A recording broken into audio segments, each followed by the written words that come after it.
Mark my words, AI is far more dangerous than nukes. Far. Hey, Dad. It's me, Ella. Well, a digital version of me. Just a bit older. Amazing what technology can do these days, isn't it?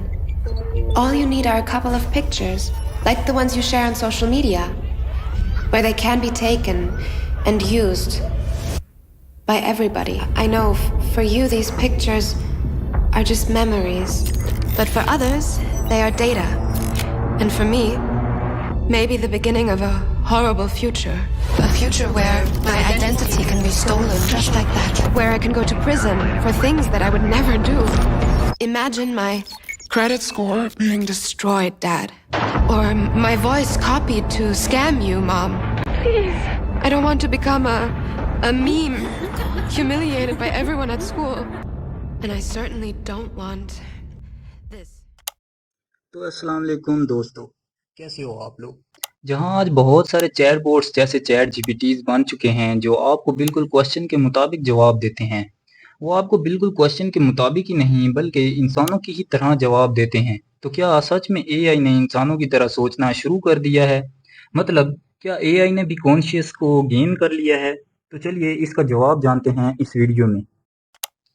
Tesla के auto pilot feature की वजह से कुछ traffic accidents हुए हैं।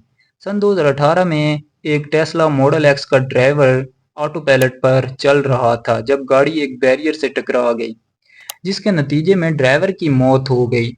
अब ऐसा हो सकता है कि एआई को ड्राइवर की कोई बात बुरी लग गई हो और उसे गुस्सा आ गया हो और जानबूझकर कार बैरियर से टकरा गई हो।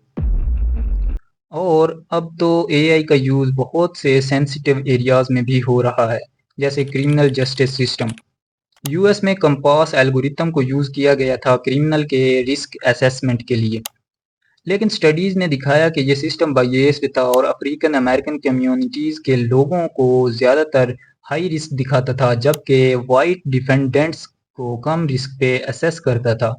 इस वजह से लोगों को अनफेयरली स्ट्रिक्टर पनिशमेंट दी गई, जो एक इंसाफ के निज़ाम में एआई के गलत इस्तेमाल का रिजल्ट था। वेल, अब देखा जाए तो क्या इसमें एआई ने खुद ही सोच लिया कि किसको हाई रिस्क दिखाना है और किसको लो रिस्क? वेल, ऐसा बिल्कुल नहीं है।